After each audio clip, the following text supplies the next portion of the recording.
Assalamualaikum warahmatullahi wabarakatuh. Ketemu lagi dengan saya Pak Sulaiman di Privat Pak Sulaiman. Jika adik-adik dan teman-teman senang dan suka video ini, silakan like dan subscribe. Jika ingin mengikuti video-video kami, silakan tekan lonceng. Hari ini kita akan membahas materi tentang redoks. Redoks adalah reaksi reduksi dan oksidasi. Jika saya mengatakan redoks, mungkin adik-adik tidak pernah mendengar yang namanya redoks. Tapi redoks itu adalah peristiwa dalam kehidupan sehari-hari yang sering kita lihat. Ketika kita membakar sampah, pembakaran itu adalah proses reaksi redoks. Ada termasuk di situ adalah reaksi oksidasi. Kemudian proses fotosintesis. Contohnya fotosintesis pada tumbuhan. Salah satu tumbuhan di video ini adalah pohon kelapa. Jadi ketika proses fotosintesis pohon kelapa, maka terjadilah reaksi redoks. Salah satunya reaksi oksidasi. Begitupun reduksi. Adapun contoh yang lain yang sering kita lakukan tapi kita tidak sadari bahwa itu adalah reaksi oksidasi, yaitu pada saat kita memakan apel, kemudian sisa apel kita diamkan atau kita simpan di ruang terbuka, lama-kelamaan apel itu akan berwarna hitam karena apel itu mengalami reaksi oksidasi. Adapun contoh yang lain yaitu pada saat kita mengupas kentang, kemudian kentang itu kita simpan di ruang terbuka, lama-kelamaan kentang itu pun akan berwarna hitam karena kentang itu mengalami reaksi oksidasi. Kemudian contoh pengaplikasian redoks dalam teknologi. Salah satunya proses kimia dalam aki. Dalam aki terjadi reaksi oksidasi dan reduksi sehingga dapat menyimpan daya listrik sehingga listrik itu kita gunakan kembali. Itulah contoh-contoh redoks dalam kehidupan sehari-hari dan pengaplikasiannya dalam teknologi. Dan masih banyak lagi pengaplikasian redoks di bidang-bidang yang lain. Adik-adik, setelah kita membahas tentang contoh-contoh dan aplikasi, sekarang kita masuk ke teori redoks. Teori yang pertama tentang redoks adalah teori pengikatan dan pelepasan atom hidrogen. Dianggap reduksi jika zat yang mengikat atom H. Jika mengikat atom H, dianggap reduksi atau H2-nya berada di sebelah kiri. Contohnya, Cl2 tambah H2 menghasilkan 2 HCl. Kemudian contoh yang kedua, 2 H2 ditambah O2 menghasilkan 2 H2O. Contoh ketiga, MgCl2 ditambah H2 menghasilkan Mg tambah 2 HCl. Kemudian adik-adik kita masuk ke oksidasi. Zat yang melepaskan atom H. Contohnya HCl terurai menjadi Cl2 tambah H2. Ingat, H2-nya berada di sebelah kanan. Contoh kedua, H2O terurai menjadi 2 H2 ditambah O2. Contoh yang ketiga, Mg tambah 2 HCl menghasilkan MgCl2 tambah H2. Itulah contoh reaksi redoks menurut pelepasan dan pengikatan atom hidrogen. Kemudian adik-adik kita masuk ke teori yang kedua menurut pengikatan dan pelepasan atom oksigen. Jadi dianggap reduksi ketika zat yang melepaskan atom O2, oksigennya berada di sebelah kanan. Contohnya 2 MgO terurai menjadi 2 Mg tambah O2. Contoh kedua, 2 Fe2O3 terurai menjadi 4 Fe tambah 3 O2. Contoh selanjutnya, 2SO3 terurai menjadi 2SO2 tambah O2. Itulah contoh reduksi. Kemudian adik-adik, oksidasi, zat yang mengikat atom O. Ingat, O-nya berada di sebelah kiri. Contoh, 2Mg ditambah O2 menghasilkan 2MgO.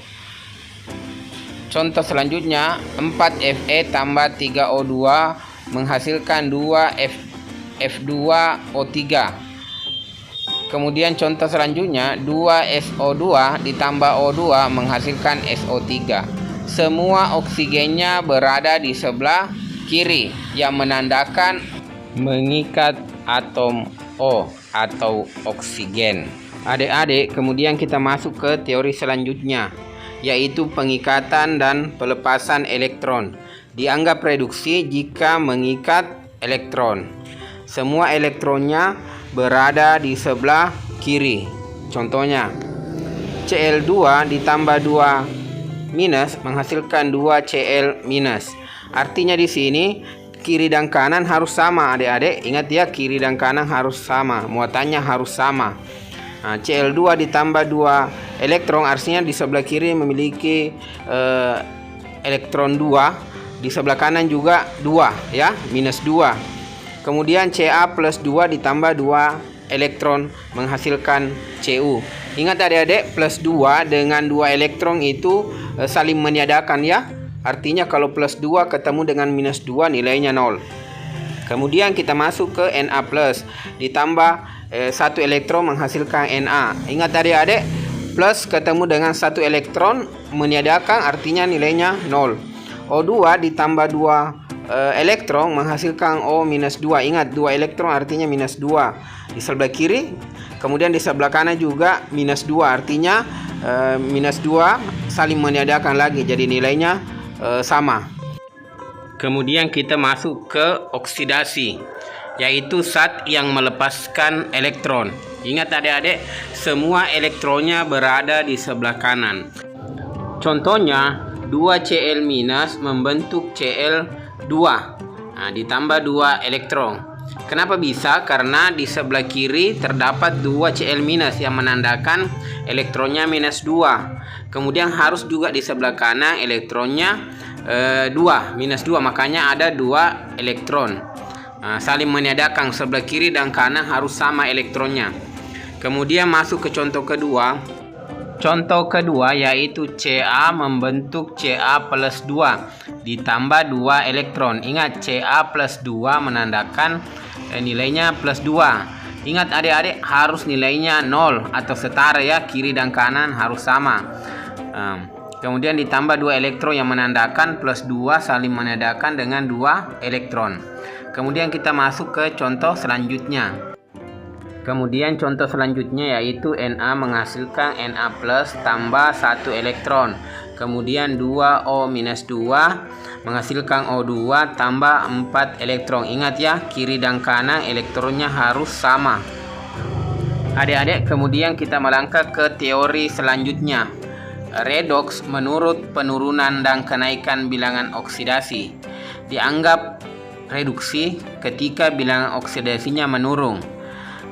Kemudian oksidasi, bilangan oksidasinya naik. Ingat ya, jadi kalau reduksi turun, oksidasi naik.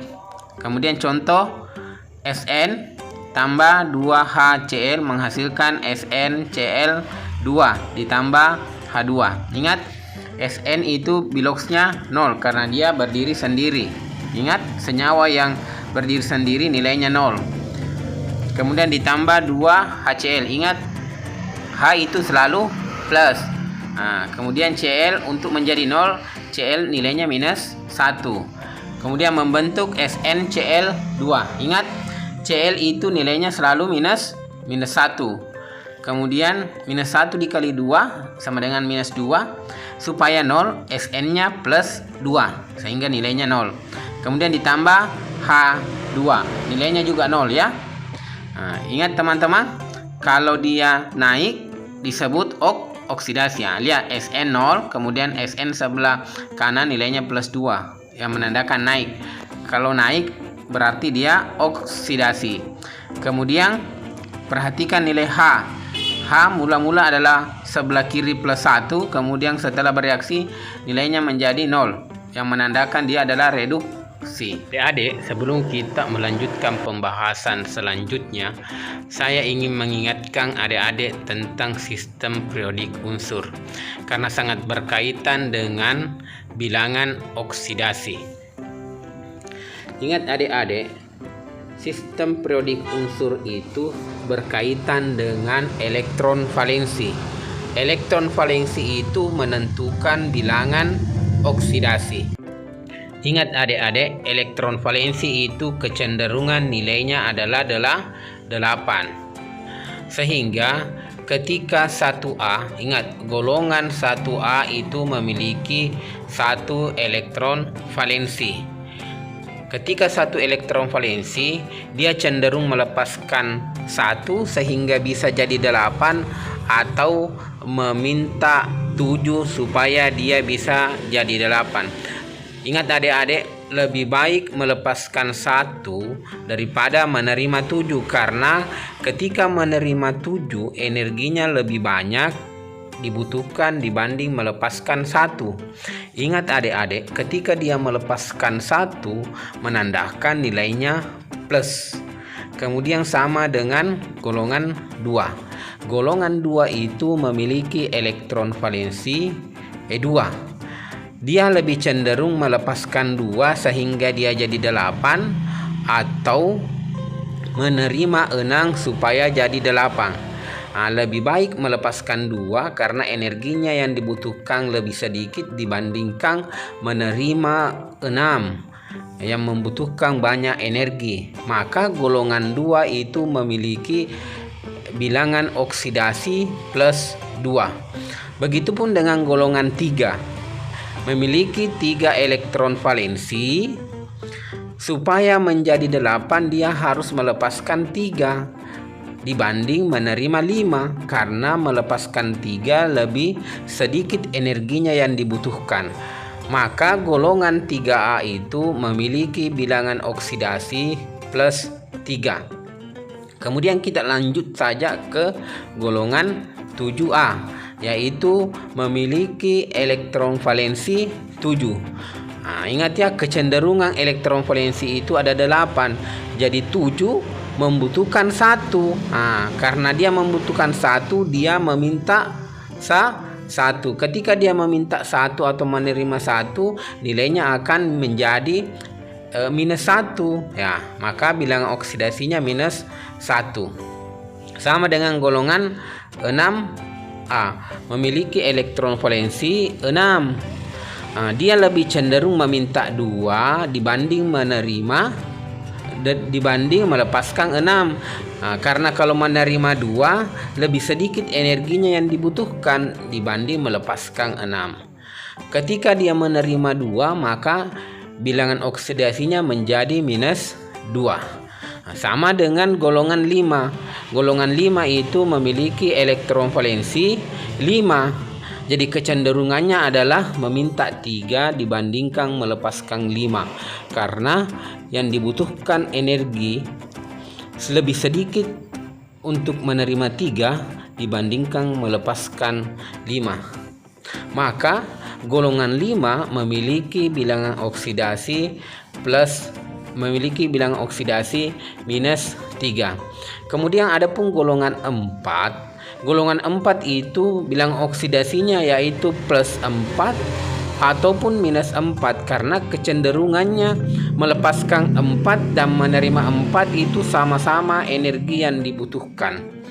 Kemudian masuk ke golongan 8. Golongan 8 itu adalah gas mulia, di mana elektron valensinya yaitu cenderung stabil karena dia berada di duplet dengan oktet.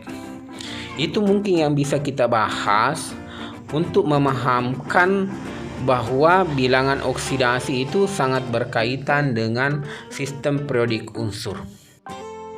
Adik-adik, kemudian kita lanjut, yaitu ketentuan untuk menentukan bilangan oksidasi. Yang pertama, unsur bebas mempunyai bilangan oksidasi 0. Contohnya SnCu atau H2O2O3 ya. Semua memiliki bilangan oksidasi kecuali unsur ionik. Contohnya Cl- nilainya -1, H+ nilainya +1, Cu+2 nilainya +2. Kemudian ketentuan kedua, jumlah bilangan oksidasi unsur-unsur dalam senyawa adalah 0. Contohnya HCl, H+1, Cl-1. Ketika kita jumlahkan +1 ditambah -1, nilainya akan menjadi 0. Kecuali senyawa yang memiliki muatan. Contohnya NH4+ akan menghasilkan nilainya +1. Jadi nilainya H selalu +1 dikalikan dengan 4 karena H ada 4 yang menghasilkan +4. Supaya menjadi +1, N harus nilainya -3. Kemudian ketentuan selanjutnya, umumnya unsur H mempunyai bilangan oksidasi +1 kecuali dalam senyawa hidrida. Bilangan oksidasi H sama dengan -1. Bilangan oksidasi H dalam LiH, NaH, kemudian CaH 2 kali adalah -1. Ketentuan selanjutnya, umumnya unsur O mempunyai bilangan oksidasi -2 kecuali dalam senyawa peroksida.